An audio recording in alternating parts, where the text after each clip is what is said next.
हम सबके सनातन धर्मियों के लिए बहुत हर्ष का विषय है। बहुत हर्ष का विषय इसलिए है कि आज हम लोग बड़े भाव से, बड़ी प्रसन्नता के साथ भगवान श्री हरि के चरणों में प्रणाम करते हैं। ठाकुर जी की इतनी बड़ी कृपा है, भगवान श्री हरि के अत्यंत लाडले भक्त समूह, माताएं, बहनें और कानपुर नगर के आप समस्त वासीगण और कानपुर के हमारे विधानसभा के है ना, तो माननीय विधायक, पहले घर की बात, अरे जानता हूं भाई, रुक जाओ बोलने दो, पहले तो घर की बात है और फिर ठाकुर जी की कृपा। आज आपके लिए मुझे नहीं लगता है कि किसी परिचय के मोहताज होगा, आपका स्वरूप ही पर्याप्त होगा। नाम तो पीछे ही रहता है, नाम आगे आगे, स्वरूप जहां जाएगा नाम आगे आगे जाता है। और हम लोग बड़े गौरवशाली, भाग्यशाली इसलिए हैं, हमारा आशय, आज मुझे बड़ी प्रसन्नता है। वास्तव में एक बार प्रसन्नता तब हुई थी जब 2017 में आप माननीय सभाध्यक्ष अयोध्या में पधारे थे, हम लोग सब मिलके आरती किए थे। पूज्य प्रेम भूषण जी, हमारे गुरुदेव पूज्य श्री श्रद्धेय राजकुमार दास जी महाराज और हम सब मिलकर के माननीय मुख्यमंत्री जी के साथ हम लोगों ने सरयू जी की आरती की। दूसरी प्रसन्नता दूसरे कार्यकाल में माननीय सभाध्यक्ष पधारे और भागवती गंगा में पधारे। आपका हृदय के गहराइयों से स्वागत करते हैं, अभिनंदन करते हैं। आज हम लोग इतनी बड़ी प्रसन्नता से सच बताऊं, आज मुझे प्रसन्नता भी है और प्रसन्नता की एक आपको बताऊं, मेरे पास शब्द नहीं आ रहा है कि मैं कहूं क्या। वो इसलिए कि हम लोग कहीं जब जाते थे तो उत्तर प्रदेश और अयोध्या बताते थे, तो कहते थे मंदिर कब बनेगा, कोई शब्द नहीं रहता था, क्योंकि इस चोला को धारण किया आदमी तो हर जगह जाते थे। और जब जाते थे तो रामलला की तरफ देखते थे ना, तो जब दूर से लोग जाते थे, महाराज जी दर्शन करना है, तो कहते थे आप जाके दर्शन कराओ, क्योंकि आत्मा गवाह नहीं देती है। और वास्तव में सनातन धर्म हमारे रामलला और देश तो आजाद 1947 में हुआ था, हम लोग भी जानते हैं।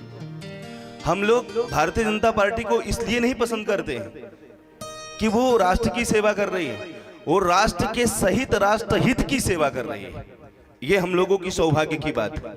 और राष्ट्र हित क्या होता है? जहां मर्यादा पुरुषोत्तम श्री राम अवतरित हुए, उन्होंने मर्यादा को सिखाया जिस भारत भूमि में, वही लोग मर्यादा को भूल करके राम को बसाने में भूल गए और अपनी सत्ता की चाबी लेकर के सत्ता को हड़पने के चक्कर में ही अपने भोग में लिप्त हो गए। और जैसे ही कहते ना, जिसके अंदर श्री राम हृदय में बैठे रहते हैं ना, राम जी बड़ी कृपा करते हैं। और ठाकुर जी ने हमारे उस समय, हमारे आदि गुरु शंकराचार्य जी ने मेरे भारत की संस्कृति की रक्षा करी, मंडन मिश्र ने करी, कुमार भट्ट ने करी। और जब जब कोई योगी और एक महात्मा आता है तो राजनीति से राष्ट्र नीति और धर्म नीति करता है। और धर्म नीति का परिणाम ये है कि 22 जनवरी को हम लोग रामलला के दिव्य स्वरूप में दर्शन करते हैं और रामलला विराजमान होते हैं, आप सबकी अथक परिश्रम और मेहनत के कारण। तो जोरदार ताली, और हम आपके आभारी हैं। हम चाहेंगे 2 शब्द आप जरूर आप सबको संबोधित करें, माननीय सभाध्यक्ष जी। श्रीमद् भागवत कथा के आज इस पवित्र पावन अवसर पर जिनका स्नेह, आशीष आज हम सब लोगों को प्राप्त हो रहा है, जिनके श्रीमुख से हम अब अमृत पान कर रहे हैं, उस कथा का जो जीवन का सार है, ऐसे परम पूज्य श्री राघव जी महाराज, मेरे बहुत ही आदरणीय श्री श्रीवास्तव जी, जिनका आशीर्वाद और स्नेह मेरे पास हमेशा रहता है, मेरे भाई श्री समीर जी, श्री शरद जी, श्री बीनू जी, श्री हेमंत जी, उपस्थित सभी हमारे सम्मानित बंधुओं, मेरी माताएं, बहनें, नौजवान दोस्तों, हम सब सौभाग्यशाली हैं कि जिस धरती पर हमने जन्म लिया, ये देवभूमि है। भगवान ने विभिन्न रूपों के अंतर्गत यहाँ पर अवतार लेकर मनुष्य को मनुष्य रूप में जीवन जीने का एक सशक्त मार्ग प्रशस्त किया। प्राणी रूप में मनुष्यों को कहा जाता है कि विवेकशील हैं, विद्वान हैं, संवेदनशील हैं, बहुत सारी उपाधियां जो श्रेष्ठ होती हैं वो दी जाती हैं।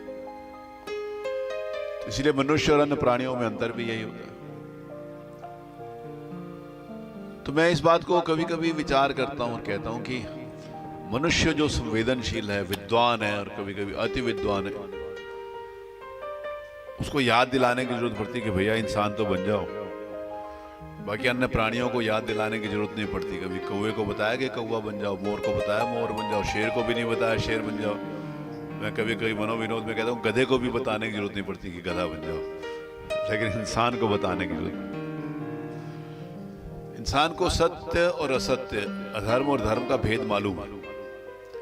मैं इस बात को नहीं मानता कि लोगों को पता नहीं होता। किसी का अहित करना अधर्म है, किसी के साथ हिंसा करना अधर्म है, झूठ बोलना अधर्म है, और बहुत सारी उस श्रेणियों के अंतर्गत बहुत सारे धर्म है। धर्म का मतलब कोई पूजा पद्धति नहीं है। धर्म का जीवन जीने की एक शैली को धर्म कहते हैं।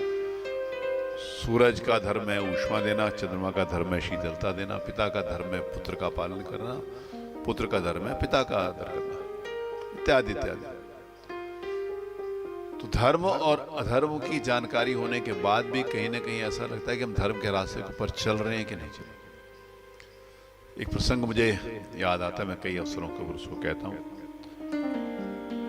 कि जिस समय दुर्योधन की जंगा के ऊपर भीम ने प्रहार किया था और मृत्युशैया पर थे, तो द्रौपदी ने शाम को कहा कि मैं उनसे मिलने जाना चाहती। पहले युद्ध ऐसा नहीं होता था कि किसी ने घूर दिया तो बात नहीं करेंगे, शाम को युद्ध विराम होने के बाद बात भी करते। तो जब उनके पास गई तो उन्होंने पूछा, हे तात, आप और पांडव, कौरव और पांडव, आपने एक ही परिवार में जन्म लिया, एक ही भीष्म पितामह की गोदी में आप बड़े पले, एक ही गुरुकुल में गुरु द्रोणाचार्य से आपने शिक्षा ग्रहण करी। ये भी नहीं है कि कोई कॉन्वेंट स्कूल में गया और कोई प्राइमरी स्कूल में गया और शिक्षा अलग अलग। तो फिर क्या कारण था कि आप अधर्म के रास्ते के ऊपर चले?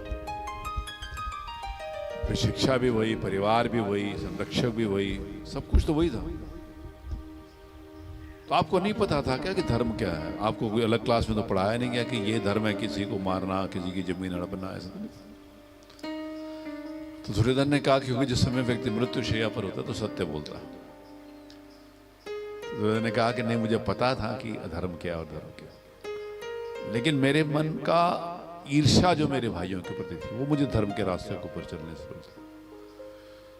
मेरे मन का अहंकार कि मैं ही सब कुछ हूं वो मुझे धर्म के रास्ते पर, मेरे एक मन का भय कि मेरा सब कुछ छिन ना जाए ये मुझे धर्म के रास्ते। मेरे को लगता था कि मेरा भाई मेरे से अच्छा धनुर्धर कैसे हो सकता है, ये मुझे धर्म के रास्ते। तो ये जो विकार हैं जीवन में वो हमारे को घर कर गए, और उन विकारों से लड़कर धर्म के रास्ते पर चलने के लिए यदि कोई सबसे सशक्त माध्यम है तो भारत की धरती माता की इस गोद में ऐसे संत और ऐसी कथाएं हैं जो हमारे को शक्ति देती हैं, जो हमारे को सिला देती हैं। इसीलिए तो कथा सुनने आते हैं। और क्या कथा? और कथा मैं कहता हूँ यही सत्य है। इसको सत्य के रूप में मैं छोटा सा उदाहरण देता हूँ कि जैसे बहुत आजकल बहुत बढ़िया बढ़िया पिक्चर्स आती हैं, टीवी पे भी सब कुछ आता है, सिनेमा देखते हैं जाते हैं। तो बढ़िया का मतलब है कि ताम झाम वो सारा कुछ, उस नाते से बढ़िया कह रहा हूँ। बाकी आजकल क्या सिनेमा आ रहा है वो मैंने तो कभी कई वर्षों से देखा नहीं, लेकिन सुनते नहीं अच्छी आ रही है, खराब ही आती है। तो वो जब देखने जाते थे हम, तो एक बार सिनेमा देखने गए तो चलो बहुत अच्छी लगी।